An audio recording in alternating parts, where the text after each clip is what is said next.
Содыр Нургожевич, мен атым Бақыт Борошев, Манас шаарынан ишкер юрист болом.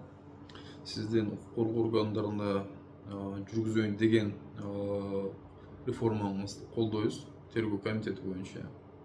Кийин жарандык активист катары өзүм оюмду айтып, дагы кошумча реформалар жүргүзүп кетсеңиз жакшы болот эле.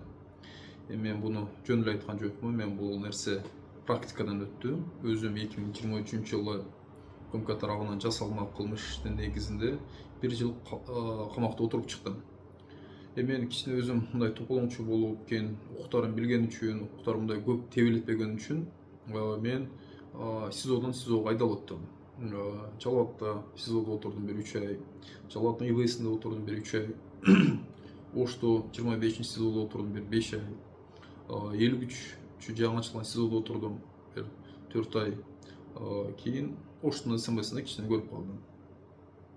Ошол баардык жерде отуруп келип, эң көп адамдардын укугу сакталбаган бул ошол УКМКнын СИЗОлору болуп экенин өзүм күбө болдум.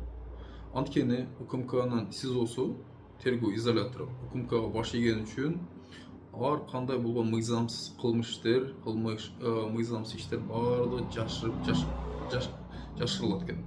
Себеби тергөө изоляторунун башчысы УКМКнын башчысына баш ийет. Мисалы токмоктоп, көгөртүп, мындай тергөөдөгү адамдар алып келсе дагы ал нерселерди сыртка чыгарбайт. Ошол жерде кармалуучулар арыз жазган арыздар кабыл албайт. Сырттан адвокаттар кирейин десе, кандайдыр бир себептик шылтоолорду айтып киргиздирбейт. Ошол учурда ГСИНге баш ийген СИЗОлордо андай зулумдук, андай адамдын укуктарын өтө чектеген нерселер жок. Анткени алар ГСИНге баш ийет, МВДники болобу, милицияныкы болобу, же УКМКнын тергөөчүлөр болобу, кандайдыр бир баягы адамдарды алып келгенде сөзсүз түрдө кагаздарын карайт. Кийин эгер денелеринде кандай бир көктөк, бир уруп согуунун белгилери болсо, сөзсүз түрдө акт түзүп, мындай айтканда освидетельствование жүргүзүп коет. Ошол себептен ал жерде мындай адамдын укугу жакшы сакталат экен. Эми УКМКнын СИЗОсунда адамдын касиетке туура келбеген өтө көп фактыларга күбө болду да. Мисалы 2023 жылдын бир июнь айларында Базар Коргон, кечиресиздер, Ала Бука районунун жашоочулары келди. Алар суракка чакырып эле камап койду. Эч кандай адвокатына киргиздирген жок, туугандар менен байланышканда уруксат берген жок. Ушу кирген кийим менен эле отурду. Эми зубная щетка, паста, мындай бет арчый турган чачык деген нерселерди биз кылып бердик, бирок ички кийимдерин кылып бере албадык. Акыры ошол адам айла жогунан болсо 60ка чыккан да.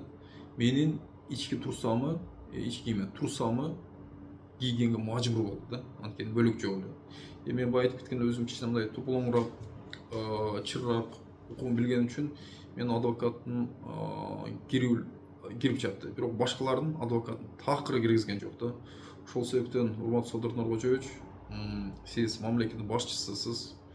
Ошол мамлекеттин жарандары сиздин аманатыңыз. Сиз аларга кам көрүш керексиз. Өзүңүз деле отуруп чыккансыз бир мезгилде, көргөнсүз, билесиз канча деген керк адамдар мыйзамсыз камалып, кармалып отурат. Болбу деген ошол адамдардын укугу чектелбеш үчүн ушундай реформага барып, УКМКнын тергөө изоляторун жоюп, аларды убактылуу кармоо жай катары гана колдонуп, ИВС катары 48 сааттын ашырылбоо шарттары менен УКМКнын тергөө изоляторун жоюп берсеңиз жакшы болот эле.